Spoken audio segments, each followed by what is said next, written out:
ಎಲ್ರಿಗೂ ನನ್ನ ನಮಸ್ಕಾರ. ಈಗಾಗಲೇ ಸುಮಾರು 11 ದಿವಸ ನಾನು 11 ಎಪಿಸೋಡ್ಸಲ್ಲಿ 11 ಜನ ಸರಸ್ವತಿಯರ ಬಗ್ಗೆ ಮುದ್ರೆ ಮಂತ್ರಗಳನ್ನು ತಿಳಿಸಿದ್ದೀನಿ. ವಾಕ್ಸಿದ್ಧಿ, ವಾಕ್ಶುದ್ಧಿ, ಬರಹಶಕ್ತಿ ಮತ್ತು ಜ್ಞಾನಶಕ್ತಿ, ಇಚ್ಛಾಶಕ್ತಿ, ಕ್ರಿಯಾಶಕ್ತಿ, ಹೀಗೆ ಎಲ್ಲ ಶಕ್ತಿಗಳನ್ನು ಹೇಗೆ ವೃದ್ಧಿ ಮಾಡ್ಕೊಳ್ಳೋದು ಅಂತೇಳಿ ಆಯಾ ಸರಸ್ವತಿಗಳ ಮುದ್ರೆ ಮತ್ತು ಮಂತ್ರಗಳನ್ನು ತಿಳಿಸಿದ್ದೀನಿ. ಕೊನೆಯದಾಗಿ ಇವತ್ತು ನಾನು ಜ್ಞಾನ ಸರಸ್ವತಿ, ಮನುಷ್ಯನಿಗೆ ಊಟ ಇಲ್ಲ ಅಂದರೂ ಪರವಾಗಿಲ್ಲ, ನಿದ್ದೆ ಕಮ್ಮಿ ಆದರೂ ಪರವಾಗಿಲ್ಲ, ತೊಟ್ಕೊಳ್ಳೋಕೆ ಬಟ್ಟೆ ಇಲ್ಲ ಅಂದರೂ ಪರವಾಗಿಲ್ಲ, ಒಳ್ಳೆ ಜ್ಞಾನ ಇರಬೇಕು. ಆ ಜ್ಞಾನನೇ ಇಲ್ಲ ಅಂದರೆ ನೀವು ಎಷ್ಟೇ ಕೋಟಿ ಸಂಪಾದನೆ ಮಾಡೋದು ಕೂಡ ಅದನ್ನ ಯಾವ ರೀತಿ ಉಪಯೋಗಿಸ್ಕೋಬೇಕು, ಕಾಪಾಡ್ಕೋಬೇಕು ಅನ್ನೋ ಜ್ಞಾನನೇ ಕೊಟ್ಟಿಲ್ಲ ಭಗವಂತ. ಅಂದರೆ ನೀವು ಎಷ್ಟೇ ಆಸ್ತಿ ಇದ್ದರೂ ಏನೂ ಪ್ರಯೋಜನ ಇಲ್ಲ, ಎಷ್ಟೇ ರೂಪ ಇದ್ದರೂ ಪ್ರಯೋಜನ ಇಲ್ಲ, ಎಷ್ಟೇ ಅರಮನೆಯಲ್ಲಿ ಇದ್ದರೂ ಕೂಡ ನಿಮಗೆ ಆ ಜ್ಞಾನ ಇಲ್ಲ ಅಂದರೆ ಆ ಅರಮನೆಯಲ್ಲಿ ಭಾಳ ಯೋಗ್ಯತೆಯೂ ಕಳ್ಕೊಂಡ್ಬಿಡ್ತೀವಿ. ಅದರಿಂದ ಕೊನೆಯದಾಗಿ ಈ ಜ್ಞಾನ ಸರಸ್ವತಿ ಅಂತ ಒಂದು ವಿಶೇಷವಾದಂಥ ಸರಸ್ವತಿ. ಮನುಷ್ಯರಿಗೆ ಎರಡು ರೀತಿ ಚಿಂತೆ. ಒಂದು, ದುಡಿತಾನೆ, ದುಡಿದು ಸ್ಟ್ರೈನ್ ಆಗಿಬಿಟ್ಟಿರ್ತದೆ. ಕೆಲವರಿಗೆ ದುಡಿಯೋಕ್ಕಾಗೋದಿಲ್ಲ, ಚಿಂತೆ ಶುರುವಾಗಿಬಿಡುತ್ತೆ ಮನಸ್ಸಿನಲ್ಲಿ. ಅದರಿಂದ ಈ ಮೈಂಡ್ ಮ್ಯಾನೇಜ್ಮೆಂಟ್, ಸ್ಟ್ರೆಸ್ ಮ್ಯಾನೇಜ್ಮೆಂಟ್ ಬಗ್ಗೆ ಇವತ್ತು ನಾನು ಸಾಕಷ್ಟು ವಿಷಯ ಹೇಳಿ ಕೊನೆಯಲ್ಲಿ ನಾನು ನಿಮಗೆ ಮುದ್ದೆ ತೋರಿಸ್ಕೊಡ್ತೀನಿ. ಮನುಷ್ಯನಿಗೆ ಅತಿ ಮುಖ್ಯವಾಗಿ 4 ಸಂಸ್ಕಾರ ಇರಬೇಕು. ಒಂದು, ತನ್ನ ದೌರ್ಬಲ್ಯಗಳನ್ನು ಕಂಟ್ರೋಲ್ ಮಾಡ್ಕೋಬೇಕು. ದೌರ್ಬಲ್ಯ ಅಂದ್ರೇನು? ಕೂಗೋದು, ಸಿಕ್ಕಾಬಟ್ಟೆ ಮಾತಾಡೋದು, ಸಿಕ್ಕಾಬಟ್ಟೆ ಬಾಯಿ ಬಂದಾಗೆ ಕೆಟ್ಟ ಮಾತಾಡೋದು, ಇದೊಂದು ದೌರ್ಬಲ್ಯ. ಸಿಕ್ಕಿದ್ದೆಲ್ಲ ಬಿಸಾಕೋದು, ಇನ್ನೊಬ್ಬರ ಮೇಲೆ ರೇಗೋದು, ಇನ್ನೊಬ್ಬರ ಮೇಲೆ ಟೀಕೆ ಮಾಡೋದು, ಇನ್ನೊಬ್ಬರ ಬಗ್ಗೆ ಒಂಥರ ಗೇಲಿ ಮಾಡೋದು, ತಮಾಷೆ ಮಾಡೋದು, ಇದೆಲ್ಲ ಮನುಷ್ಯನ ದೌರ್ಬಲ್ಯಗಳು. ಇನ್ನೊಂದು ಥರ ಕೆಲವು ಸಂಶಯ ಮಾಡ್ತಾರೆ. ಸಂಶಯ ಅಂದರೆ ಏನು ಮಾಡ್ತಾನೆ, ಹೇಗೆ ಮಾಡ್ತಾನೆ, ಎಲ್ಲಿ ಹೋಗ್ತಾನೆ, ಎಲ್ಲಿ ಬರ್ತಾನೆ, ಅವನದೇ ಬೇಕಾದಷ್ಟು ಪ್ರಾಬ್ಲಮ್ ಇರುತ್ತೆ. ಅದನ್ನು ಮರೆತು ಇನ್ನೊಬ್ಬರ ಮೇಲೆ ರಿಸರ್ಚ್ ಮಾಡೋಕ್ಕೆ ಹೋಗ್ತಾನೆ, ಸಂಶಯವನ್ನು ಪಡ್ತಾನೆ. ಈ ರೀತಿ ಮಾಡೋದಲ್ಲ, ಇದೆಲ್ಲ ಒಂದು ಮನುಷ್ಯನ ದೌರ್ಬಲ್ಯಗಳು. ಇದು ನಮ್ಮನ್ನು ಏಳಿಗೆ ಆಗಕ್ಕೆ ಬಿಡೋದಿಲ್ಲ. ಆದ್ದರಿಂದ ಪ್ರತಿಯೊಬ್ಬರು ಕೂಡ ನಮ್ಮಲ್ಲಿರೋ ದೌರ್ಬಲ್ಯವನ್ನು ಪತ್ತೆ ಹಚ್ಚಿ ಅದನ್ನು ಸರಿಪಡಿಸ್ಕೊಂಡಿದ್ದೆ ಆದರೆ ಸಕಲ ಜ್ಞಾನವಂತನೂ ಆಗ್ತಾನೆ. ಸಕಲ ಅಂದರೆ ಎಲ್ಲ ಕ್ಷೇತ್ರದಲ್ಲೂ ಜ್ಞಾನಿ ಆಗಿಬಿಡ್ತಾನೆ. ಆಗ ಅವನ ಸ್ಥಾನಮಾನ ಜಾಸ್ತಿ ಆಗುತ್ತೆ, ಕೀರ್ತಿವಂತನ ಆಗಿಬಿಡ್ತಾನೆ. ಇಲ್ಲಿ ನಮ್ಮ ದೌರ್ಬಲ್ಯ ಏನು ತಮಗೆ ಗೊತ್ತಿಲ್ಲ. ದೌರ್ಬಲ್ಯ ಅಂತ ಏನು? ಎಷ್ಟೋ ಜನ ಹತ್ರ ಬಂದು ಹೇಳ್ತಾರೆ, ತುಂಬ ಹಠ ಮಾಡ್ತಾನೆ, ಊಟ ಮಾಡೋಕ್ಕೆ, ಓದೋಕ್ಕೆ, ಬರೆಯೋಕ್ಕೆ ತುಂಬ ಹಠ, ಅವನು ಹೇಳಿದ್ದೇ ಆಗಬೇಕು, ದೊಡ್ಡವ್ರ ಮಾತು ಕೇಳಲ್ಲ, ಮತ್ತು ಯಾರು ಒಂದು ಒಳ್ಳೆ ವಿಷಯ ಹೇಳಿದ್ರೆ ಕೇಳಲ್ಲ, ಒಳ್ಳೆ ಜಾಗ ಕರ್ಕೊಂಡೋದ್ರೆ ಸರಿಯಾಗಿ ನಡ್ಕೊಳ್ಳಲ್ಲ, ಅಲ್ಲೆಲ್ಲ ಏನೋ ತುಂಬ ತರಲೆ ಮಾಡ್ತಾನೆ, ಅಳ್ತಾನೆ, ಕೂಗಾಡ್ತಾನೆ, ಕಿರ್ಚಾಡ್ತಾನೆ, ನೋಡೋರಿಗೆಲ್ಲ ನಮ್ಗೆ ಅಸಹ್ಯ ಅನಿಸುತ್ತೆ. ಇದೆಲ್ಲ ಒಂದು ಲಿಸ್ಟ್ ಮಾಡ್ಕೊಂಬಂದು ಹೇಳ್ತಾರೆ. ಮತ್ತು ಎಲ್ಲರ ಬಗ್ಗೆ ಸಂಶಯ ಪಡ್ತಾನೆ. ಗಂಡ ಹೆಂಡತಿ ಮೇಲೆ ಸಂಶಯ, ಹೆಂಡತಿ ಗಂಡನ ಮೇಲೆ ಸಂಶಯ, ಗಂಡ ಹೆಂಡತಿ ಮಕ್ಕಳ ಮೇಲೆ ಸಂಶಯ, ಚಂಚಲತೆ, ಇದೆಲ್ಲ ಇರುತ್ತೆ. ಇದೆಲ್ಲ ದೌರ್ಬಲ್ಯಗಳು. ಇದನ್ನ ಕಂಟ್ರೋಲ್ ಮಾಡೋಕ್ಕೆ ಜಗತ್ತಿನಲ್ಲಿ ಯಾವ ಡಾಕ್ಟ್ರೂ ಇಲ್ಲ, ಯಾವ ಮೆಡಿಷನ್ನು ಇಲ್ಲ ಇದಕ್ಕೆ. ಹಾಗಾದರೆ ಇನ್ನೊಂದು ಕಡೆ ನೋಡಿದಾಗ ಮನಸ್ಸಿನಲ್ಲಿ ಕೆಲವರು ತುಂಬ ಚಿಂತನೆ ಮಾಡ್ತಾರೆ. ಟೆನ್ಷನ್ ಅಂತ ಕರೀತಾರೆ. ಟೆನ್ಷನ್ನು, ಸ್ಟ್ರೆಸ್ ಜಾಸ್ತಿ. ಕೆಲಸ ಮಾಡಿ ಸ್ಟ್ರೆಸ್ಸು, ಇಲ್ಲ ಓದಿ ಸ್ಟ್ರೆಸ್, ಇಲ್ಲ ಬರೆದು ಸ್ಟ್ರೆಸ್, ಇಲ್ಲ ಏನೋ ಕೇಳಿ ಸ್ಟ್ರೆಸ್, ಇಲ್ಲ ಕೂತು ಸ್ಟ್ರೆಸ್, ಇಲ್ಲ ವಾಕಿಂಗ್ ಮಾಡಿ ಸ್ಟ್ರೆಸ್, ಇಲ್ಲ ಪ್ರಯಾಣ ಮಾಡಿ ಸ್ಟ್ರೆಸ್. ಸ್ಟ್ರೆಸ್ ಯಾವ ರೂಪದಲ್ಲಾದ್ರೂ ಮನುಷ್ಯನಿಗೆ ಬರ್ಬೋದು. ಇದು ಶರೀರಕ್ಕೆ ಬರುವಂಥ ಒಂದು ಕಾಯಿಲೆ ಸ್ಟ್ರೆಸ್. ವರೀಸ್, ಮಗ ಸರಿ ಇಲ್ಲ, ಮಗಳು ಸರಿ ಇಲ್ಲ, ಗಂಡ ಸರಿ ಇಲ್ಲ, ಹೆಂಡತಿ ಸರಿ ಇಲ್ಲ, ಅಪ್ಪ ಸರಿ ಇಲ್ಲ, ಬಾಸ್ ಸರಿ ಇಲ್ಲ, ಆಫೀಸಲ್ಲಿ ಅದು ಇದು ಸ್ಯಾಲ್ರಿ ಜಾಸ್ತಿ ಮಾಡಿಲ್ಲ, ಪ್ರಮೋಷನ್ ಕೊಟ್ಟು, ಏನೋ ಒಂದು ವರಿ. ಚಿಂತನೆಗೆ ಒಂದು ದಾರಿ ಬೇಕು, ಒಂದು ನೆಪ ಬೇಕು. ಇನ್ನೊಂದು ಭಯ, ಎಲ್ಲೋ ಭಯ, ಏನು ಮಾಡಿಬಿಟ್ರೆ, ಏನಾರು ಆಗೋಗ್ಬಿಟ್ರೆ, ಸೈಟ್ ತೊಗೊಳಕ್ಕೆ ಹೋಗೋಣ ಅಂತೀವಿ, ಆದರೆ ಬರೋ ಸ್ಯಾಲ್ರಿ ಕಮ್ಮಿ, ನಂಗೆ ಸೈಟ್ ತೊಗೋಬೇಕು ಅಂತ ಆಸೆ, ಆದರೆ ಭಯ, ಎಲ್ಲಿ ಯಾವ ಕೆಲಸ ತೆಗೆದಾಕ್ಬಿಡ್ತಾರೋ, ಏನಾಗ್ಬಿಡ್ತೋ ಅಂತ. ಮನುಷ್ಯನಿಗೆ ಸ್ಟ್ರೆಸ್ಸು, ಸ್ಟ್ರೈನು, ವರಿ ಮತ್ತು ಈ ಫಿಯರ್, ಈ 4 ಕೂಡ ಮೈಂಡ್ ಕೂತಿರುವಂಥ ಒಂದು ಶತ್ರುಗಳು. ಅದರಿಂದ ದೌರ್ಬಲ್ಯ ಒಂದು ಕಡೆ, ಮನಸ್ಸಿನಲ್ಲಿರ್ತಕ್ಕಂಥ ಶತ್ರುಗಳು ಒಂದು ಕಡೆ. ಇನ್ನೊಂದು, ನಮ್ಮಲ್ಲಿ ನಡವಳಿಕೆಗಳೇ ಸರಿ ಇಲ್ಲ. ಏನು? ಕದಿಯೋದು, ಸುಳ್ಳು ಹೇಳೋದು, ಆಣೆ ಇಡೋದು, ಮತ್ತು ಇದಕ್ಕಿದ್ದಾಗೆ ಕೊಲೆ ಮಾಡಬೇಕು ಅಂತ ಪ್ರಮೋಟ್ ಮಾಡೋದು, ಗೇಲಿ ಮಾಡೋದು, ಅಪಹಾಸ್ಯ ಮಾಡೋದು, ಇದು ನಮ್ಮ ನಡವಳಿಕೆ ಆ್ಯಟಿಟ್ಯೂಡ್ ಇಶ್ಯೂ ಅಂತ ಕರೀತಾರೆ. ಅದರಿಂದ ಒಂದು ಕಲ್ಚರು, ಒಂದು ಮೈಂಡಲ್ಲಿರುವಂಥ ಶತ್ರುಗಳು, ಇನ್ನೊಂದು ಆ್ಯಟಿಟ್ಯೂಡ್ಸ್, ಈ 3 ಮನುಷ್ಯನಲ್ಲಿ ಸರಿಪಡಿಸ್ಕೊಳ್ಳಿಲ್ಲ ಅಂದರೆ ಸಮಾಜದಲ್ಲಿ ಅವನು ಗಣ್ಯ ವ್ಯಕ್ತಿ ಆಗೋಕ್ಕೆ ಸಾಧ್ಯ ಇಲ್ಲ, ಏಳಿಗೆ ಆಗೋಕ್ಕೆ ಸಾಧ್ಯ ಇಲ್ಲ. ಅವನು ಯಾವ ಕೆಲಸ ಮಾಡಿದ್ರು ಕೂಡ ಅವನೇ ತಾನಾಗಿ ಸೋತೋಗ್ತಾನೆ. ಕಾರಣ ಅವನಿರೋ ದೌರ್ಬಲ್ಯ, ಅವನ ಮನಸ್ಸಲ್ಲಿರೋ ಕೆಟ್ಟ ಭಾವನೆಗಳು, ಅವನಿರತಕ್ಕಂಥ ಕೆಟ್ಟ ನಡವಳಿಕೆಗಳು. ಈ ಆ್ಯಟಿಟ್ಯೂಡ್ ಇಶ್ಯೂ ಬಂದಾಗ ಯಾರೂ ಅವನ್ನ ಗೌರವಿಸೋದಿಲ್ಲ, ಪ್ರೀತಿಸೋದಿಲ್ಲ, ರೆಸ್ಪೆಕ್ಟ್ ಮಾಡೋದಿಲ್ಲ. ಒಬ್ಬ ವ್ಯಕ್ತಿ ಇನ್ನೊಬ್ಬರ ಬಗ್ಗೆ ಮಾತಾಡೋದು ಅಥವಾ ಇನ್ನೊಬ್ಬನ ಕೆಟ್ಟದಾಗ ಮಾತಾಡೋಕ್ಕೆ ಪ್ರಮೋಟ್ ಮಾಡೋದು, ಪ್ರಚೋದನೆ ಮಾಡೋದು, ಇದೆಲ್ಲ ಬಂದಾಗ ಅವನ ಘನತೆ ಎಷ್ಟು, ಅವನಲ್ಲಿರೋ ಒಂದು ಸಂಸ್ಕಾರ ಎಷ್ಟು ಅಂತ ಗೊತ್ತಾಗ್ಬಿಡುತ್ತೆ. ಹಾಗಾದರೆ ಇದೆಲ್ಲ ತಿದ್ದೋದು ಹೇಗೆ, ಸರಿಪಡಿಸೋದು ಹೇಗೆ? ಇದಕ್ಕೇನಾದ್ರು ಮೆಡಿಕಲ್ ಸ್ಟೋರ್ ಮೆಡಿಸಿನ್ ಸಿಗುತ್ತಾ, ಅಥವಾ ಇದಕ್ಕಿಂತ ಏನಾದ್ರು ಡಾಕ್ಟ್ರುಗಳಿದ್ದಾರಾ, ಅಥವಾ ಇದಕ್ಕಿಂತ ಏನಾದ್ರು ಒಂದು ಸ್ಪೆಷಲ್ ಟೆಕ್ನಿಕ್ ಇದೆಯಾ ಅಂತ ನಾವು ಯೋಚನೆ ಮಾಡಿದಾಗ ಇಂಥ ಕಾಯಿಲೆಗಳಿಗೆ ಮೆಡಿಷನ್ನು ಇಲ್ಲ, ಡಾಕ್ಟ್ರು ಇಲ್ಲ, ಏನೂ ಮಾಡೋಕ್ಕಾಗಲ್ಲ. ಆದರೆ ಒಂದು ಟೆಕ್ನಿಕ್ ಇದೆ, ಏನಂದರೆ ಜ್ಞಾನ ಸರಸ್ವತಿ ಮುದ್ರೆ. ನಮ್ಮ ದೌರ್ಬಲ್ಯಗಳನ್ನು ತೆಗೆದುಹಾಕಿ ಜ್ಞಾನವಂತನಾಗಿ ಮಾಡ್ತಾಳೆ ಈ ಸರಸ್ವತಿ. ನಮ್ಮ ಮನಸ್ಸಲ್ಲಿರ್ತಕ್ಕಂಥ ಶತ್ರುಗಳನ್ನು ತೆಗೆದುಹಾಕಿ ಜ್ಞಾನವಂತನಾಗಿ ಮಾಡ್ತಾರೆ ಈ ಸರಸ್ವತಿ. ನಮ್ಮ ನಡವಳಿಕೆಗಳು ಕೆಲವರು ಕೂರಕ್ಕೆ ಬರಲ್ಲ, ಮಾತಾಡೋಕ್ಕೆ ಬರಲ್ಲ, ತೊಗೊಳಕ್ಕೆ ಬರಲ್ಲ, ಕೊಡೋಕ್ಕೆ ಬರೋದಿಲ್ಲ, ಬರೀ ಎಲ್ಲರೂ ಅಪಹಾಸ್ಯ, ನಾನು ಸಕಲ ವಿದ್ಯಾಪಾರಂಗತ ಅಂತೇಳಿ ಇನ್ನೊಬ್ಬರನ್ನ ಅಪಹಾಸ್ಯ ಮಾಡೋದು, ನಾನು ಬಹಳ ರೂಪವಂತ ಅಂತೇಳಿ ಇನ್ನೊಬ್ಬರನ್ನ ಟೀಕೆ ಮಾಡೋದು, ಇದೆಲ್ಲ ಆ್ಯಟಿಟ್ಯೂಡ್ ಇಶ್ಯೂ. ಇದೆಲ್ಲ ನೋಡಿದಾಗ ಅವನು ಯಾವ ಕ್ಷೇತ್ರದಲ್ಲೂ ಏಳಿಗೆ ಆಗೋದಿಲ್ಲ. ಮಾತ್ರ ಆಡ್ತಿರ್ತಾನೆ ಎಲ್ಲದರಲ್ಲೇ. ಅವನಿಗೆ ಸಕಾಲಿಕೆ, ಮದುವೆ, ಸಂತಾನ, ಮುಂಜಿ ಯಾವ ಶುಭ ಕಾರ್ಯಗಳು ಅವನ ಜಾತಕದಲ್ಲಿ ಆಗಕ್ಕೆ ಬಿಡೋದಿಲ್ಲ. ಕಾರಣ ತನ್ನಲ್ಲಿರ್ತಕ್ಕಂಥ ಕೆಟ್ಟ ನಡವಳಿಕೆ, ತನ್ನಲ್ಲಿರೋದು ದೌರ್ಬಲ್ಯ, ಮನಸ್ಸಲ್ಲಿರ್ತಕ್ಕಂಥ ಶತ್ರುಗಳು ಅವನ ಅದೃಷ್ಟವನ್ನು ತಾನೇ ತುಳಿದಾಕ್ಬಿಡುತ್ತೆ. ಅದರಿಂದ ಅವನ ಸಮಾಜದಲ್ಲಿ ಒಳ್ಳೆ ಜ್ಞಾನವಂತನಾಗಕ್ಕಾಗೋದಿಲ್ಲ. ಯಾವಾಗ ಒಬ್ಬ ಜ್ಞಾನವಂತ ಆಗಲಿಲ್ವೋ ಅವನು ಸಂಸ್ಕಾರಹೀನನಾಗ್ತಾನೆ. ಆಗ ಯಾವಾಗ ಸಂಸ್ಕಾರ ಕಳ್ಕೊತಾನೋ ಅವನ ಹೆಂಡತಿ, ಮಕ್ಕಳು, ಅಪ್ಪ ಅಮ್ಮ, ಬಂಧು ಬಳಗ ಅವನು ಹೊರಗಿಟ್ಬಿಡ್ತಾರೆ. ಅವನು ನೋಡೋ ನೋಟವೇ ಬೇರೆ, ಅವನು ಕೊಡೋ ಮರ್ಯಾದೆನೇ ಬೇರೆ, ಅವನು ಆಧರಿಸೋದ ರೀತಿಯೇ ಬೇರೆ. ಆದ್ದರಿಂದ ಒಬ್ಬ ವ್ಯಕ್ತಿ ಓದೋದ್ರೂ ಪರವಾಗಿಲ್ಲ, ಶ್ರೀಮಂತ ಆಗದೋದ್ರೂ ಪರವಾಗಿಲ್ಲ, ಕುರುಡ ಆಗಿದ್ರೂ ಪರವಾಗಿಲ್ಲ, ಅಂಗವಿಕಲತೆ ಇದ್ದರೂ ಪರವಾಗಿಲ್ಲ, ಜ್ಞಾನವಂತನ ಆಗಬೇಕು. ಹಾಗಾದರೆ ಆ ಜ್ಞಾನವಂತನಾಗಬೇಕು ಅಂದರೆ ಯಾವ ದೇವರನ್ನ ನಾವು ಪೂಜೆ ಮಾಡಬೇಕು? ಜ್ಞಾನ ಸರಸ್ವತಿಯನ್ನು ಪೂಜೆ ಮಾಡಬೇಕು. ಜ್ಞಾನ ಸರಸ್ವತಿನಲ್ಲಿ 3 ಆದಿಶಕ್ತಿಗಳ ಅಂಶ ಇದೆ. ಆ 3 ಆದಿಶಕ್ತಿಗಳ ಅಂಶ ಏನಪ್ಪ ಅಂದರೆ ಮಹಾಕಾಳಿ, ಮಹಾಲಕ್ಷ್ಮಿ, ಮಹಾಸರಸ್ವತಿ. ಈ 3 ಜನರ ಶಕ್ತಿಯನ್ನು ಹೊಂದಿರತಕ್ಕಂಥ ಏಕೈಕ ಮುದ್ರೆ ಈ ಜ್ಞಾನ ಸರಸ್ವತಿ ಮುದ್ರೆ. ಮೆಡಿಕಲ್ ಸೈನ್ಸ್ ಪ್ರಕಾರ ಒಬ್ಬ ಮನುಷ್ಯನಿಗೆ ಎಂಡೋಕ್ರೈನ್ ಸಿಸ್ಟಮ್ಸ್ ಇರುತ್ತೆ. ಎಂಡೋಕ್ರೈನ್ ಸಿಸ್ಟಮ್ಸ್ ಅಂದ್ರೇನು? ಪಿಟ್ಯೂಟರಿ ಗ್ಲ್ಯಾಂಡ್ ಅಂತ ಈ ಬ್ರೈನ್ ಮಧ್ಯದಲ್ಲಿ ಒಂದು ಗ್ಲ್ಯಾಂಡ್ ಇದೆ, ಗ್ರಂಥಿ. ಅದು ಹಾರ್ಮೋನ್ಸ್, ಗ್ರೋತ್ ಹಾರ್ಮೋನ್ಸ್ ಪ್ರೊಡ್ಯೂಸ್ ಮಾಡುತ್ತೆ. ವಿಶೇಷವಾಗಿ 1 ಡಜನ್ ಹಾರ್ಮೋನ್ಸ್ ಪ್ರೊಡ್ಯೂಸ್ ಮಾಡುತ್ತೆ ಆ ಪಿಟ್ಯೂಟರಿ ಗ್ಲ್ಯಾಂಡ್. ಪಿಟ್ಯೂಟರಿ ಗ್ಲ್ಯಾಂಡ್ ಮನುಷ್ಯನಿಗೆ ವರ್ಕ್ ಆಗಿಲ್ಲ ಅಂದರೆ ಅವನು ಸತ್ತಂತೆ ಜೀವನದಲ್ಲಿ, ಅವನಿದ್ದದ್ದು ವೇಸ್ಟ್. ಅಂದರೆ ಆ ಪಿಟ್ಯೂಟರಿ ಗ್ಲ್ಯಾಂಡ್ಗೆ ಡ್ಯಾಮೇಜ್ ಆಗದೆ ನೋಡ್ಕೋಬೇಕು ನಾವು. ಅದು ಕೆಳಗೆ ಇನ್ನೊಂದು ಅರ್ಧ ಇಂಚ್ ಕೆಳಗೆ ಬಂದರೆ ಪೀನಲ್ ಗ್ಲ್ಯಾಂಡ್ ಅಂತ ಕರೀತಾರೆ. ಆ ಪೀನಲ್ ಗ್ಲ್ಯಾಂಡಿಂದ ಮತ್ತೆ ನಾವು ಕೆಳಗೆ ಬಂದರೆ ಈ ಸ್ಪೈನಲ್ ಕಾರ್ಡ್ನಲ್ಲಿ ಇದಕ್ಕೆ ಸೆಂಟ್ರಲ್ ನರ್ವ್ ಸಿಸ್ಟಮ್ ಅಂತಾರೆ. ಆ ಕೆಳಗಡೆ ಬರ್ತಾ ಇಲ್ಲಿ ಥೈರಾಯ್ಡ್, ಪ್ಯಾರಾಥೈರಾಯ್ಡ್ ಅಂತ 2 ಗ್ರಂಥಿ ಇದೆ. ಇಲ್ಲಿ ಥೈಮಸ್ ಗ್ಲ್ಯಾಂಡ್ ಅಂತ ಇದೆ. ಆಮೇಲೆ ಅಡ್ರಿನಲ್ ಗ್ಲ್ಯಾಂಡ್ಸ್ ಅಂತಿದೆ, ಕಿಡ್ನಿನ ಕಂಟ್ರೋಲ್ ಮಾಡುತ್ತೆ. ಹಾಗೆ ಕೆಳಗಡೆ ಬಂದೆ ಪ್ಯಾಂಕ್ರಿಯಾಸ್ ಅಂತಿದೆ, ಇನ್ಸುಲಿನ್ ಪ್ರೊಡ್ಯೂಸ್ ಮಾಡೋ ಹಾರ್ಮೋನ್ಸ್. ಆಮೇಲೆ ಕೆಳಗಡೆ ಹೋದ ಗಂಡಸರಿಗೆ ಟೆಸ್ಟಿಸ್ ಅಂತಾರೆ, ಹೆಂಗಸರಿಗೆ ಓವರೀಸ್ ಅಂತಾರೆ. ಈ 9 ಸಿಸ್ಟಮ್ಸು ನವಗ್ರಹಗಳು ಕಾಪಾಡ್ಕೊಂಡ್ಬರ್ತದೆ ಈ ಎಂಡೋಕ್ರೈನ್ ಸಿಸ್ಟಮ್ಸ್. ಈ ಎಂಡೋಕ್ರೈನ್ ಸಿಸ್ಟಮ್ಸಲ್ಲಿ ವಿಶೇಷವಾಗಿ ಪಿಟ್ಯೂಟರಿ ಗ್ಲ್ಯಾಂಡ್ ಮೊಟ್ಟ ಮೊದಲು ಇಡೀ ಶರೀರದ ಬಾಡಿಲಿ ಎಲ್ಲ ಹಾರ್ಮೋನ್ಸ್ನ ಕಂಟ್ರೋಲ್ ಮಾಡೋದೇ ಈ ಪಿಟ್ಯೂಟರಿ ಗ್ಲ್ಯಾಂಡ್. ಈ ಗ್ಲ್ಯಾಂಡ್ನ ನಾವು ಸರಿಯಾಗಿ ಕಾಪಾಡ್ಕೊಳ್ಳಿಲ್ಲ ಅಂದರೆ ಮನುಷ್ಯ ಹೋಗಿಬಿಡ್ತಾನೆ. ಯಾವ ಬೇಕಾ ಪ್ಯಾರಲಿಸಿಸ್ ಆಗ್ಬೋದು, ಯಾವಾಗ ಬೇಕಾದ್ರೆ ಹಾರ್ಟ್ ಅಟ್ಯಾಕ್ ಆಗ್ಬೋದು. ಅದರಿಂದ ಈ ಪಿಟ್ಯೂಟರಿ ಗ್ಲ್ಯಾಂಡ್ ಕೆಳಗಡೆ ಪೀನಲ್ ಗ್ಲ್ಯಾಂಡ್ ಅಂತಿಲ್ಲ, ಅಲ್ಲಿ ಪೊಟ್ಯಾಷಿಯಮ್ ಮತ್ತು ಸೋಡಿಯಂನ ಪ್ರೊಡ್ಯೂಸ್ ಮಾಡುತ್ತೆ ನಾವು ತಿಂದಂಥ ಆಹಾರ ಪದಾರ್ಥಗಳಲ್ಲಿ. ಆ ಪೊಟ್ಯಾಷಿಯಮ್ ಜಾಸ್ತಿ ಆದರೆ ಮನುಷ್ಯನ ಕೋಪ ಜಾಸ್ತಿ ಆಗುತ್ತೆ. ಅದೇ ಮಂಗಳ ಗ್ರಹ. ಸೋಡಿಯಂ ಕಮ್ಮಿ ಆಗಿಬಿಟ್ರೆ ಸುಸ್ತು, ಸಂಕಟ, ಬೇಜಾರು, ನಾವು ಬದುಕಿರಬಾರ್ದು, ನೇಣಾಕೊಳ್ಳೋಣ ಅನಿಸುತ್ತೆ. ಅದರಿಂದ ಪೊಟ್ಯಾಷಿಯಮ್, ಈ ಸೋಡಿಯಂ ಎರಡನ್ನೂ ನಾವು ಸಮತೋಲನ ಇಟ್ಕೋಬೇಕು ಅಂದರೆ ಜ್ಞಾನ ಸರಸ್ವತಿ ಮುದ್ರೆ ಭಾಳ ಹೆಲ್ಪ್ ಮಾಡುತ್ತೆ. ಹಾಗಾದರೆ ಆ ಪೊಟ್ಯಾಷಿಯಮ್ ಮತ್ತು ಸೋಡಿಯಂನ ಇಡೀ ಬ್ಯಾಲೆನ್ಸ್ ಮಾಡುತ್ತೆ ಬಾಡಿಯನ್ನು. ಬಾಡಿಯಲ್ಲಿ ಎಂಥ ಏರುಪೇರುಗಳು, ನಮ್ಮ ದೌರ್ಬಲ್ಯಗಳನ್ನು, ನಮ್ಮ ಮೆಮೊರಿ ಇರತಕ್ಕಂಥ ಶತ್ರುಗಳನ್ನು, ಮತ್ತು ನಮ್ಮ ಸ್ಮರಣಶಕ್ತಿ, ಮೆಮೊರಿ ಅಂದರೆ ನೆನಪು, ಜೊತೆಗೆ ನಮ್ಮ ಮೆಮೊರಿಯಲ್ಲಿ ಇರತಕ್ಕಂಥ ರಕ್ತನಾಳ ಏನೋ ತೊಂದರೆ ಇದ್ದರೆ ಈ ಪೀನಲ್ ಗ್ಲ್ಯಾಂಡ್ ರಿಪೇರಿ ಮಾಡಿಕೊಟ್ಬಿಡುತ್ತೆ. ಹಾಗಾದರೆ ಆ ಪೀನಲ್ ಗ್ಲ್ಯಾಂಡ್ ಹೆಂಗೆ ನಾವು ಅದನ್ನು ಆ್ಯಕ್ಟಿವೇಟ್ ಮಾಡಬೇಕು? ಇದಕ್ಕೆಲ್ಲ ಯಾರು ಅಧಿಪತಿ? ನ್ಯೂರಾನ್ಸ್. ಆ ನರ ಜಂತುಗಳು, ನ್ಯೂರಾನ್ಸ್ಗಳು ಸರಿಯಾಗಿ ವರ್ಕ್ ಮಾಡ್ತಾ ಇಲ್ಲ. 24 ಗಂಟೆ 365 ದಿವಸ ವರ್ಕ್ ಮಾಡುತ್ತೆ ಈ ನ್ಯೂರಾನ್ಸ್, ಮನುಷ್ಯ ಜೀವ ಇರೋವರೆಗೂ. ನಿದ್ದೆ ಮಾಡಲ್ಲ, ಅದು ಯಾವ ರೀತಿಯೂ ಕೇಳಲ್ಲ, ತನಗೆ ತಾನು ಕೆಲಸ ಮಾಡ್ತಾ ಇರ್ತೆ ನ್ಯೂರಾನ್ಸ್. ಇದು ಭಗವಂತನ ಸೃಷ್ಟಿ. ಅದಕ್ಕೋಸ್ಕರ ದೇವ್ರಿಗೆ ನಾವು ನಮಸ್ಕಾರ ಮಾಡಬೇಕು ಪ್ರತಿನಿತ್ಯ. ಆ ನ್ಯೂರಾನ್ಸ್ನ ಕಂಟ್ರೋಲ್ ಮಾಡೋದು ಹೇಗೆ? ಪಿಟ್ಯೂಟರಿ ಗ್ಲ್ಯಾಂಡ್, ಪೀನಲ್ ಗ್ಲ್ಯಾಂಡ್ನ ನಾವು ಚೆನ್ನಾಗಿ ಕಂಟ್ರೋಲ್ ಇಟ್ಕೊಂಡ್ಬಿಟ್ರೆ ಇನ್ನು ಉಳಿದೆಲ್ಲ ಗ್ಲ್ಯಾಂಡ್ಸ್, ಎಂಡೋಕ್ರೈನ್ ಸಿಸ್ಟಮ್ಸು ಫಸ್ಟ್ ಕ್ಲಾಸಾಗಿ ವರ್ಕ್ ಆಗಿಬಿಡುತ್ತೆ. ಮನಸ್ಸಿನ ಉಲ್ಲಾಸ. ನಿರುತ್ಸಾಹಕ್ಕೆ ಅಧಿಪತಿ ಶನಿ, ದುಃಖಕ್ಕೆ ಕಾರಕ ಶನಿ. ಪೊಟ್ಯಾಷಿಯಮ್ ಏನಾದ್ರು ಕಮ್ಮಿ ಆಯಿತು ಅಂದರೆ ಶನಿ ನೀಚನಾಗಿದ್ದಾನೆ ಅಂತ ಅರ್ಥ. ಅದಕ್ಕೆ ಪೊಟ್ಯಾಷಿಯಮ್ ಚೆನ್ನಾಗಿ ನಾವು ತೊಗೊಳ್ಬೇಕು. ಎಲ್ಲಿಂದ ಬರುತ್ತೆ? ಪೀನಲ್ ಗ್ಲ್ಯಾಂಡ್ಸ್ ಪ್ರೊಡ್ಯೂಸ್ ಮಾಡಿಕೊಡುತ್ತೆ. ಪೀನಲ್ ಗ್ಲ್ಯಾಂಡ್ಸ್ ಎಲ್ಲಿಂದ ತಂದುಕೊಡುತ್ತೆ? ನಾವು ತಿಂದಂಥ ಆಹಾರ ಪದಾರ್ಥಗಳಿಂದ.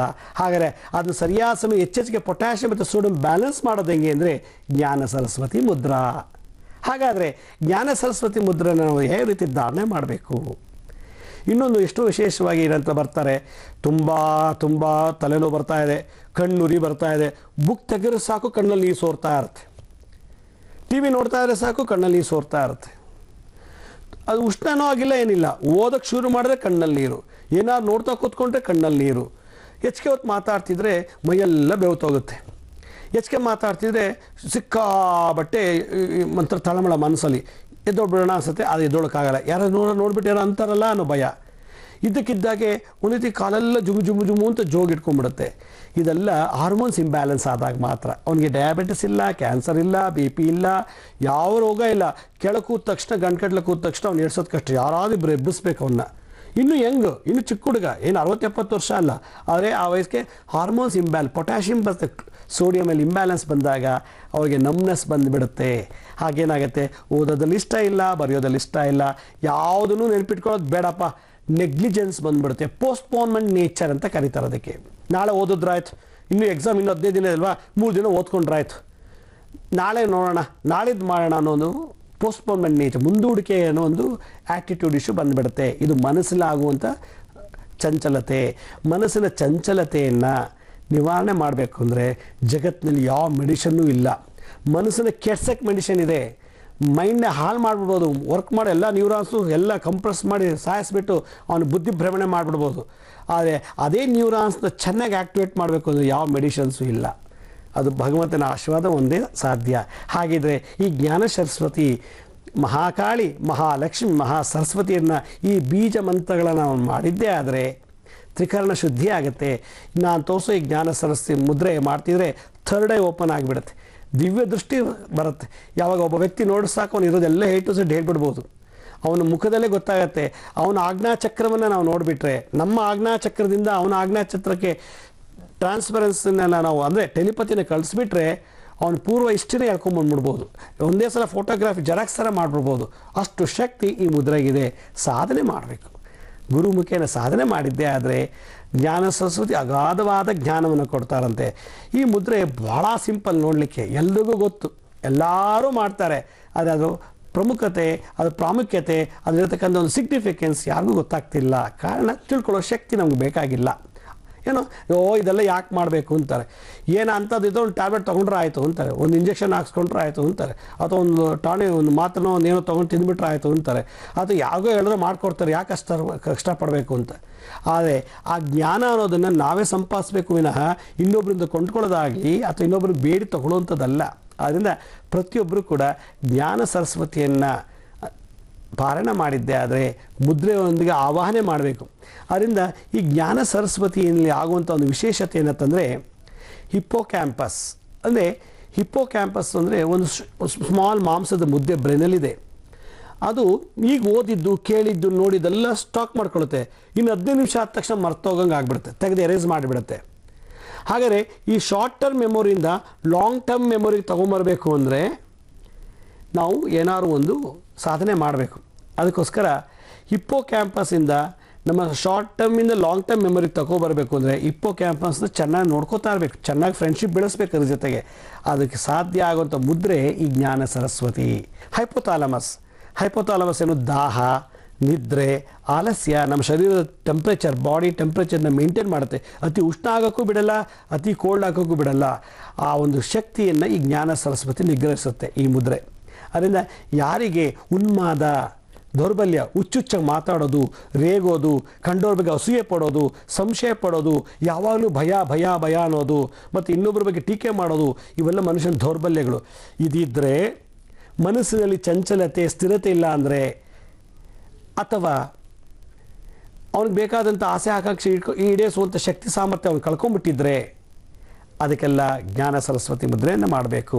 ಈ ಜ್ಞಾನ ಸರಸ್ವತಿ ಮುದ್ರೆಯಲ್ಲಿ ಒಂದು ವಿಶೇಷತೆ ಏನಂದರೆ ಸ್ಮರಣಶಕ್ತಿ, ಬುದ್ಧಿಶಕ್ತಿ ಜೊತೆಗೆ ವಿವೇಕವನ್ನು ಸೃಷ್ಟಿ ಮಾಡಿಕೊಳ್ಳುತ್ತೆ. ವಿವೇಕ ಅಂದರೆ ಏನು? ಹೀಗೆ ಮಾಡಿದ್ರೆ ಸರಿನಾ, ಈ ರೀತಿ ಮಾಡೋದು ಎಷ್ಟು ತೊಂದರೆ, ಈ ರೀತಿ ಮಾಡೋದು ನಂಗೆ ಎಷ್ಟು ಲಾಭ, ಈ ರೀತಿ ಮಾಡಿದ್ರೆ ನಂಗೆ ಏನು, ಹೇಗೆ ಅನ್ನೋದನ್ನು ಕ್ವಶನ್ ಮೇಲೆ ಹಾಕೊಂಡು ಚಿಂತನೆ ಮಾಡೋದಕ್ಕೆ ವಿವೇಕ ಅಂತಾರೆ. ದಿಢೀರ್ನೆ ದುಡುಕ್ಬಿಟ್ಟು ಏನೋ ಮಾಡಿಬಿಟ್ಟು ಆಮೇಲೆ ಏನೋ ಬಯಸ್ಕೊಳ್ಳೋದಲ್ಲ. ಈ ರೀತಿ ಚಿಂತನೆ, ಪ್ರಾಬ್ಲಮ್ ಸಾಲ್ವಿಂಗ್ ಅಂತ ಇಂಗ್ಲೀಷಲ್ಲಿ ಹೇಳ್ತಾರೆ. ಆ ಪ್ರಾಬ್ಲಮ್ ಸಾಲ್ವಿಂಗ್ ಬರಬೇಕು ಅಂದರೆ ಈ ಜ್ಞಾನ ಸರಸ್ವತಿ ಮುದ್ರೆಯನ್ನು ಮಾಡಬೇಕು. ಒಳ್ಳೆ ಜ್ಞಾನವಂತನಾಗಬೇಕು. ನಾನು ಎಲ್ರಿಗೂ ಇದೇ ಹೇಳೋದು, ಚೆನ್ನಾಗಿ ಊಟ ಮಾಡಿ ಆರೋಗ್ಯವಂತರು ಆಗದವರು ಪರವಾಗಿಲ್ಲ, ಅಲ್ಲ ಶುದ್ಧ ಓದಿ ವಿದ್ಯಾವಂತರು ಆಗದವರು ಪರವಾಗಿಲ್ಲ, ಏನು ಓದಿಲ್ಲ ಅಂದ್ರೂ ಏನು ತಿಂದಿಲ್ಲ ಅಂದ್ರೂ ಒಳ್ಳೆ ಜ್ಞಾನವಂತನ ಆಗಬೇಕು. ಒಳ್ಳೆ ಜ್ಞಾನಿ ಆಗಿಬಿಟ್ರೆ ಸಕಲವೂ ನಾವು ಬ್ಯಾಲೆನ್ಸ್ ಮಾಡ್ಬೋದು. ಚೆನ್ನಾಗಿ ಉಂಡು ತಿಂದು ಮೆರೆದು ಚೆನ್ನಾಗಿ ಶುದ್ಧ ಮಾರುದ್ದ ಓದ್ಬಿಟ್ರೆ ಜ್ಞಾನಿನೇ ಆಗಲಿಲ್ಲ ಅಂದರೆ ಏನು ಪ್ರಯೋಜನ? ಅದರಿಂದ ಒಬ್ಬ ಜ್ಞಾನವಂತನ ಆಗಬೇಕು ಅಂದರೆ ಜ್ಞಾನ ಸರಸ್ವತಿ ಅವನ ಜಾತಕದಲ್ಲಿ ಹುಚ್ಚನಾಗಿರಬೇಕು. ಅದರಿಂದ ಬುಧ, ಗುರು, ಚಂದ್ರ ಜೊತೆಗೆ ಮಂಗಳ ಕೂಡ ಇರಬೇಕು. ಮಂಗಳ ಕ್ವಿಕ್ನೆಸ್, ಮಂಗಳ ಗ್ರಹ ಫಾಸ್ಟನ್ನು ಕ್ರಿಯೇಟ್ ಮಾಡೋ ಸ್ಪೀಡ್, ಲವಲವಿಕೆಯನ್ನು ಕೊಡೋದು ಮಂಗಳ ಗ್ರಹ. ಹಾಗಾದರೆ ಆ ಮುದ್ರೆ ಯಾವುದು ಗೊತ್ತಾ? ನೀವೆಲ್ಲರೂ ಮಾಡ್ತಿರೋ ದಿನನಿತ್ಯ ಎಲ್ಲರೂ ನೋಡಿದ್ದೀವಿ. ಗೌತಮ ಬುದ್ಧ ಮಾಡಿದ ನೋಡಿ, ರಮಣ ಮಹರ್ಷಿಗಳು, ಗೌತಮ ಬುದ್ಧರು, ಅವಧೂತರು, ಸನ್ಯಾಸಿಗಳು ಎಲ್ಲರೂ ಮಾಡೋ ಮುದ್ರನೇ ಇದು. ಇದಕ್ಕೆ ಚಿನ್ ಮುದ್ರಾ ಅಥವಾ ಜ್ಞಾನ ಮುದ್ರಾ ಅಂತ ಕರೀತಾರೆ. ಇದಕ್ಕೆ ನಾನು ಮುದ್ರೆಗಳ ರಾಜ ಅಂತ ಕರಿತೀನಿ. ಕಾರಣ ಈ ಎರಡೇ ಎರಡು ಫಿಂಗರ್ ಎಷ್ಟು ಆಟ ಆಡಿಸುತ್ತೆ ಮನುಷ್ಯನ ಅಂದರೆ ಪರಿವರ್ತನೆ ಮಾಡಿಬಿಡುತ್ತೆ. ಅದರಿಂದ ನಮ್ಮ ಹೆಬ್ಬೆಟ್ಟಲ್ಲಿರೋ ಈ ಶುಕ್ರ ಗ್ರಹದ ಮೇಲೆ ಗುರುವನ್ನು, ಶುಕ್ರ ಪ್ಲಸ್ ಗುರು ಎರಡು ಸೇರಿಸ್ಬೇಕು. ಈ ಹೆಬ್ಬೆಟ್ಟ ಮೇಲೆ ತೋರು ಬೆರಳನ್ನು ಸುಮ್ಮನೆ ಟಚ್ ಮಾಡಬೇಕು, ಹೀಗೆ ಮಾಡಬಾರ್ದು ನೋಡಿ, ಈ ರೀತಿ ಮಾಡಬಾರ್ದು, ಇದು ತಪ್ಪು. ಉಗುರು ಚರ್ಮಕ್ಕೆ ಟಚ್ ಆಗಬಾರ್ದು, ಉಗುರಿನ ಯಾವುದೇ ಭಾಗ ಮುದ್ರೆಗಳು ಟಚ್ ಆಗಬಾರ್ದು. ಸ್ಕಿನ್ ಟು ಸ್ಕಿನ್ ಟಚ್, ಚರ್ಮ ಟಚ್ ಆಗಬೇಕು ಮಾಡಿ. ಈ ಉಳಿದ ಮೂರು ಬೆರಳನ್ನು ಸ್ಟ್ರೈಟಾಗಿ ಇಡಬೇಕು. ಸ್ಟ್ರೈಟಾಗಿಟ್ಟು ನಮ್ಮ ಮಂಡಿ ಮೇಲೆ ಈ ರಿಸ್ಟ್ ಇದೆಯಲ್ಲ, ಈ ರಿಸ್ಟ್ ಮೊಣಕೈ ಅದನ್ನು ಮಂಡಿ ಮೇಲೆ ಲಾಕ್ ಮಾಡಬೇಕು. ಹೀಗೆ ಈ ರೀತಿ ಲಾಕ್ ಮಾಡಿಬಿಟ್ಟು ಈ ಮೂರು ಬೆರಳನ್ನ ಸ್ಟ್ರೈಟಾಗಿ ಇಟ್ಕೋಬೇಕು. ಸ್ಟ್ರೈಟಾಗಿ ಇಟ್ಕೊಂಡ್ಬಿಟ್ಟು ಒಂದು ಅರ್ಧ ಗಂಟೆ ನಾವು ಮಾಡಿದ್ದೇ ಆದರೆ ಮನುಷ್ಯ ಅಗಾಧವಾಗಿ ಪರಿವರ್ತನೆ ಆಗಿಬಿಡ್ತಾನೆ. ಸುಳ್ಳು ಹೇಳೋದು, ಕೊಲೆ ಮಾಡೋದು, ಟೀಕೆ ಮಾಡೋದು ಇದೆಲ್ಲ ಬಿಟ್ಬಿಡ್ತಾನೆ. ನಾನು ಜೈಲಲ್ಲಿ ಹೋಗಿ ಕಾರ್ಯಕ್ರಮ ಮಾಡಿದಾಗ ಸುಮಾರು ಜನಕ್ಕೆ ಮುದ್ರೆ ಹೇಳ್ಕೊಟ್ಟಾಗ ಅವ್ರಿಗೆ ಭಾಳಷ್ಟು ಪರಿವರ್ತನೆ ಆಗಿದೆ. ನೆಕ್ಸ್ಟ್ ಟೈಮ್ ಹೋಗೋಷ್ಟರೊಳಗೆ ಅವ್ರು ಹೇಳ್ತಾರೆ, ನನ್ನ ಮನಸ್ಸು ಸ್ಥಿರತೆ ಇದೆ, ಚಂಚಲತೆ ಇತ್ತು, ನಾನು ಇಲ್ಲೇ ಇದ್ರೂ ಏನೋ ಸಾಧಿಸಬೇಕು, ಜೈಲಲ್ಲಿದ್ದರೂ ಪರವಾಗಿಲ್ಲ ಸಾಧಿಸಬಲ್ಲೆ ಅನ್ನೋ ಒಂದು ಛಲ, ಧೈರ್ಯ, ಸ್ಥೈರ್ಯ ಬರ್ತಾ ಇದೆ ಅಂತ ಅಷ್ಟು ಕೊಡುತ್ತೆ ಯಾವ ಮೆಡಿಷನ್ ಕೊಡ್ದೋರೋದು. ಸಿಂಪಲ್ ಮುದ್ರೆ, ಜ್ಞಾನ ಮುದ್ರೆ. ಅಂಗುಷ್ಟದ ಮೇಲೆ ಈ ತೋರ್ಬೆರಳನ್ನ ಪ್ರೆಸ್ ಮಾಡೋದು. ಮಾಡಿದಾಗ ಈ ಜಾಗದಲ್ಲಿ ನೋಡಿ, ಭಾಳ ಈ ಜಾಗದಲ್ಲಿ ಏನೋ ಒಂದು ರೀತಿ ಸೆನ್ಸೇಷನ್ ಆಗುತ್ತೆ, ತುಂಬ ಸೆನ್ಸೇಷನ್ ಆಗುತ್ತೆ. ಇದು ಮೇಲೆ ಪ್ರೆಸ್ ಮಾಡಿದಾಗ ಭಾಳ ವಿಶೇಷವಾಗಿ ಒಂದು ರೀತಿ ಫಣ್ ಅಂತ ಒಂದು ಶಕ್ತಿ ಅಲ್ಲೇ ವೈಬ್ರೇಟ್ ಆಗ್ತಾ ಇರ್ತದೆ. ಅದಾದರೆ ಮಾತ್ರ ನೀವು ಸರಿಯಾಗಿ ಮಾಡಿದ್ದೀರಾ ಅಂತ. ಹೀಗೆ ಮಂಡಿ ಮೇಲೆ ಮೊಳಕೆ ನಿಟ್ಟು ಈಗ ಕೂತಾಗ ಓಂ ಐಂ ಹ್ರೀಂ ಶ್ರೀಂ ಮಹಾಕಾಳಿ ಮಹಾಲಕ್ಷ್ಮಿ ಮಹಾ ಸರಸ್ವತಿ ಓಂ ಐಂ ಜ್ಞಾನ ಸರಸ್ವತ್ಯೈ ನಮಃ. ಓಂ ಐಂ ಹ್ರೀಂ ಶ್ರೀಂ ಮಹಾಕಾಳಿ ಮಹಾಲಕ್ಷ್ಮಿ ಮಹಾ ಸರಸ್ವತಿ ಓಂ ಐಂ ಜ್ಞಾನ ಸರಸ್ವತ್ಯೈ ನಮಃ. ಓಂ ಐಂ ಹ್ರೀಂ ಶ್ರೀಂ ಮಹಾಕಾಳಿ ಮಹಾಲಕ್ಷ್ಮಿ ಮಹಾ ಸರಸ್ವತಿ ಓಂ ಐಂ ಜ್ಞಾನ ಸರಸ್ವತ್ಯೈ ನಮಃ ಅಂತ ಐಂ ಹ್ರೀಂ ಶ್ರೀಂ. ಶ್ರೀಂ ಅಂದರೆ ಮಹಾಲಕ್ಷ್ಮಿ, ಐಂ ಅಂದರೆ ಸರಸ್ವತಿ, ಹ್ರೀಂ ಅಂದರೆ ಮಹಾಕಾಳಿ. ಅದರಿಂದ ಈ ಇಚ್ಛಾಶಕ್ತಿ, ಕ್ರಿಯಾಶಕ್ತಿ, ಜ್ಞಾನಶಕ್ತಿ ಮೂರು ಬೀಜ ಮಂತ್ರದಲ್ಲಿ ಸೇರಿಸಿ ಅವರವರ ಹೆಸರೇಳಿ ನಾವು ಧ್ಯಾನ ಮಾಡಿದ್ದೇ ಆದರೆ, ಅಂದರೆ ಧ್ಯಾನ ಅಂದರೆ ಅವರನ್ನು ಸ್ಮರಿಸಿದ್ದೇ ಆದರೆ ಅಗಾಧವಾದಂಥ ಜ್ಞಾನ ಸಂಪಾದನೆ ಆಗುತ್ತೆ. ಕುರಿ ಕಾಯೋ ಕುರುಬ ದೊಡ್ಡ ಕವಿ ಆದ, ಒಬ್ಬ ವ್ಯಾಪಾರಿ ದೊಡ್ಡ ವಾಗ್ಮಿ ಆದ. ಯಾರು? ಪುರಂದರದಾಸರು. ಒಬ್ಬ ಕುರಿ ಕಾಯೋ ಕುರುಬ ಕಾಳಿದಾಸ ಮತ್ತು ಕನಕದಾಸರು. ಇವರು ಇಡೀ ದಾಸ ಸಾಹಿತ್ಯದಲ್ಲೇ, ದಾಸಕ್ಷೇತ್ರದಲ್ಲೇ ಅತ್ಯಂತ ಪ್ರಖ್ಯಾತವಾದಂಥ ಜ್ಞಾನಿಗಳಾದರು. ಕಾರಣ ಜ್ಞಾನ ಮುದ್ರೆಯಿಂದ. ಹಾಗೆ ಈ ಜ್ಞಾನ ಸರಸ್ವತಿ ಮುದ್ರೆಯನ್ನು ಯಾರು ಧಾರಣೆ ಮಾಡ್ತಾರೋ ಈ ಬೀಜಮಂತ್ರ ಸಮೇತ ಮಹಾಕಾಳಿ ಮಹಾಲಕ್ಷ್ಮಿ ಮಹಾ ಸರಸ್ವತಿಯನ್ನು ಒಂದೇ ಮುದ್ರೆಯಲ್ಲಿ ಧ್ಯಾನ ಮಾಡಿದಾಗ ಅವ್ರಿಗೆ ಅಗಾಧವಾದಂಥ ಜ್ಞಾನ ಸಂಪತ್ತು ಅಭಿವೃದ್ಧಿ ಆಗುತ್ತೆ. ಮ್ಯಾಥಮೆಟಿಕ್ಸು, ಫಿಸಿಕ್ಸು, ಕೆಮಿಸ್ಟ್ರಿ ಇಂಥ ವಿದ್ಯೆ ಇಲ್ಲ ಅನ್ನೋಂಗಿಲ್ಲ, ಎಲ್ಲ ವಿದ್ಯೆದಲ್ಲೂ ಅವರು ಪಾರಂಗತರಾಗ್ತಾರೆ. ಸಕಲ ವಿದ್ಯಾ ಪಾರಂಗತ, ಸಕಲ ಕಲಾವಲ್ಲಭ ಮತ್ತು ಸಕಲ ಜ್ಞಾನಿ. ಇದು ಮಾಡೋದ್ರಿಂದ ಥರ್ಡ್ ಐ ಓಪನ್ ಆಗುತ್ತೆ. ಆಜ್ಞಾ ಚಕ್ರಕ್ಕೆ ಭಾಳ ಒಳ್ಳೆಯ ಎಕ್ಸಸೈಸ್ ಆಗುತ್ತೆ ಈ ಮುದ್ರೆ. ಇದರಿಂದ ಹಿಪ್ಪೋ ಕ್ಯಾಂಪಸ್, ಹೈಪೋಥಾಲಮಸ್, ಥಾಲಮಸ್ ಈ ಮೂರು ಈ ಮುದ್ರೆಯನ್ನು ಆ್ಯಕ್ಟಿವೇಟ್ ಮಾಡುತ್ತೆ. ನ್ಯೂರಾನ್ಸ್ ಜಾಸ್ತಿ ಆ ಜಾಗಕ್ಕೆ ಕರ್ಕೊಂಡು ಹೋಗುತ್ತೆ. ನ್ಯೂರಾನ್ಸ್ ಏನು ಒಂದು ವಿಷಯ ಹೊರಗಿನ ಪ್ರಪಂಚದಿಂದ ತೊಗೊಳುತ್ತೆ, ಹಾಗೆ ತೊಗೊಂಡು ಅದು ಏನು ಮಾಡಬೇಕು ಅಂತಿದ್ದೋ ಮಾಡಿಬಿಟ್ಟು ಹಾಗೆ ವಾಪಸ್ ಕಳಿಸ್ಕೊಡುತ್ತೆ ನರನಾಡಿಗಳಿಂದ. ಅದನ್ನು ಪ್ರಮೋಟ್ ಮಾಡೋ ಒಳ್ಳೆ ಮಾರ್ಕೆಟಿಂಗ್ ಪರ್ಸನ್ ಅಂದರೆ ಈ ಜ್ಞಾನ ಸರಸ್ವತಿ ಮುದ್ರಾ. ಅದರಿಂದ ಈ ಮುದ್ರೆಯನ್ನು ನಾವು ಪ್ರತಿನಿತ್ಯ ಬ್ರಾಹ್ಮಿ ಮುಹೂರ್ತದಲ್ಲಿ ಇದನ್ನು ಮಾಡಿದ್ದೇ ಆದರೆ ಉತ್ತರಕ್ಕೆ ಮುಖ ಮಾಡಿ ಮಿನಿಮಮ್ 15-20 ನಿಮಿಷ ಮಾಡಬೇಕು. ಉಗುರು ಕಟ್ ಮಾಡಿರಬೇಕು, ಉಂಗುರಗಳು ಹಾಕಬಾರ್ದು. ಯಾವುದೇ ಮುದ್ರೆ ಮಾಡುವಾಗ ಉಂಗುರಗಳು ಹಾಕಬಾರ್ದು, ಉಗುರು ಕಟ್ ಮಾಡಿರಬೇಕು. ರಿಸ್ಟಲ್ಲಿ ಯಾವುದೇ ರೀತಿ ದಾರ ಅಂತೆ, ರಬ್ಬರ್ ಬ್ಯಾಂಡ್ ಅಂತೆ ಏನೇನೋ ಕಟ್ಕೋಬಾರ್ದು. ಯಾಕಂದರೆ ಇಲ್ಲಿ ಎನರ್ಜಿನ ಬ್ಲಾಕ್ ಮಾಡಬಾರ್ದು, ಬಂದ್ ಮಾಡಬಾರ್ದು, ಸಲೀಸಾಗಿ ಹರಿಯೋಕ್ಕೆ ಶಕ್ತಿ ಕೊಡಬೇಕು. ಇಲ್ಲಿ ಯಾವುದೇ ರೀತಿ ಬಂಧ ಇರಬಾರ್ದು. ಅದರಿಂದ ಈ ಜ್ಞಾನ ಮುದ್ರೆಯನ್ನು ಪ್ರತಿನಿತ್ಯ 15-20 ನಿಮಿಷ ಮಾಡಿ ನೋಡಿ. ಓದೋಕ್ಕೆ ಮುಂಚೆ ಒಂದು 20 ನಿಮಿಷ ಮಾಡಿ, ನೀವು ಎಷ್ಟು ಶಾಂತಿಯಾಗಿ ನೋಡ್ತೀರ. ಇದು ಚಂಚಲತೆ, ಈ ಎಲ್ಲನೂ ಕಂಟ್ರೋಲ್ ಮಾಡ್ತೀವಿ ಅಗ್ನಿತತ್ವ. ಇಲ್ಲಿ ಅಧೈರ್ಯ, ನಿರುತ್ಸಾಹ, ದುಗುಡ, ಭಯ ಮತ್ತು ಕೋಪ, ಈ ಹುಚ್ಚುತ್ತಾಗಿ ಮಾತಾಡೋದು, ಸಂಶಯ ಎಲ್ಲ ಈ ಬೆರಳಲ್ಲಿ ಬರೋದು, ಉತ್ಪತ್ತಿ ಆಗೋದು ನಮ್ಮ ಮೈಂಡಿಂದ ಎಲ್ಲ ಬಂದು ಇಲ್ಲಿ ಸೇರಿಕೊಳ್ಳುತ್ತೆ.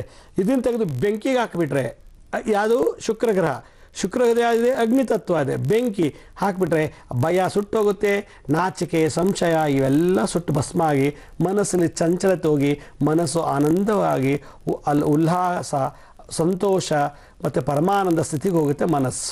ಯಾವಾಗ ಮನಸ್ಸು ತುರಿಯ ಸ್ಥಿತಿಗೆ ಹೋಯಿತು, ಅವನು ಯೂನಿವರ್ಸಲ್ ಎನರ್ಜಿಲಿ ಐಕ್ಯ ಆಗ್ತಾನೆ, ಶೂನ್ಯನಾಗ್ತಾನೆ, ಮರ್ಜ್ ಆಗ್ತಾನೆ. ಆಗ ಯೂನಿವರ್ಸಲ್ ಎನರ್ಜಿಯಿಂದ ಎಲ್ಲ ರೀತಿ ಎನರ್ಜಿ ಬಂದು ಸೇರಿಕೊಳ್ಳುತ್ತೆ ಮೆಡುಲಾ ಮುಖಾಂತರ. ಬ್ರೈನ್ ಸ್ಟೆಮ್ಮಿಂದ ಹೋಗಿ ಎಲ್ಲ ಬ್ರೈನ್ ಅದಕ್ಕೆ ಸಕಲ ಪಾರಂಗತನಾಗ್ತಾನೆ, ಸಕಲ ವಿದ್ಯಾ ಸಂಪನ್ನನಾಗ್ತಾನೆ, ಸಕಲ ವಿದ್ಯೆಗಳಲ್ಲೂ ಜ್ಞಾನಿ ಆಗ್ತಾನೆ. ಆ ಒಂದು ಸಣ್ಣ ಮುದ್ರೆ ಮನುಷ್ಯನ ಎಷ್ಟು ಪರಿವರ್ತನೆ ಮಾಡ್ತಾನೆ ಅಂದರೆ ಅನುಭವಿಸೇ ನೋಡಬೇಕು. ಅದರಿಂದ ನಾನು ಯಾವುದು ಹೇಳ್ತಿರೋ ಅದು ಸುಮ್ಮನೆ ಕೇಳಬೇಡಿ. ನಾನು ಹೇಳಿದ್ದನ್ನು ನೀವು ಪ್ರಾಕ್ಟೀಸ್ ಮಾಡಿ, ನಿಮ್ಗೆ ಆದ ಅನುಭವವನ್ನು ನೀವು ಚೆನ್ನಾಗಿ ಎಂಜಾಯ್ ಮಾಡಿ. ನಿಮಗೆ ಖುಷಿ ಆಯಿತಾ 4 ಜನಕ್ಕೆ ಅರ್ಚನೆ ಮಾಡಿ, ಜ್ಞಾನಾರ್ಚನೆ ಮಾಡಿ. ಆಗ ನೀವು ಸಾಧನೆ ಮಾಡೋದಕ್ಕೂ ಸಾರ್ಥಕ, ಈ ಮನುಷ್ಯ ಜನ್ಮ ಪಡೆದಿದ್ದಕ್ಕೂ ಸಾರ್ಥಕ. ಹೀಗೆ ನಾನು ಇದುವರೆಗೂ ಕೂಡ ಸಾಕಷ್ಟು 12 ಸರಸ್ವತಿ ಮುದ್ರೆಗಳನ್ನು ತೋರಿಸ್ತೀನಿ. 12 ಸರಸ್ವತಿ ಮುದ್ರೆಗಳಂತ ಎಲ್ರಿಗೂ ಶೃಂಗೇರಿ ಶಾರದೆ ಒಬ್ಬರೇ ಗೊತ್ತು. ಆದರೆ ನಾನು ಇಷ್ಟೊತ್ತು ಅಂತರಿಕ್ಷ ಸರಸ್ವತಿ, ಕಿಣಿ ಸರಸ್ವತಿ, ಕುರುಜಾ ಸರಸ್ವತಿ, ಹೀಗೆ ಹಲವಾರು ಸರಸ್ವತಿ ಮುದ್ರೆಗಳನ್ನು ತೋರಿಸಿದ್ದೀನಿ. ಯಾವ್ಯಾವ ದೋಷಕ್ಕೆ ಏನೇನು ಮುದ್ರೆ ಮಾಡಬೇಕು ಅಂತ ನಾನು ಒತ್ತು ಕೊಟ್ಟು ಹೇಳಿದ್ದೀನಿ.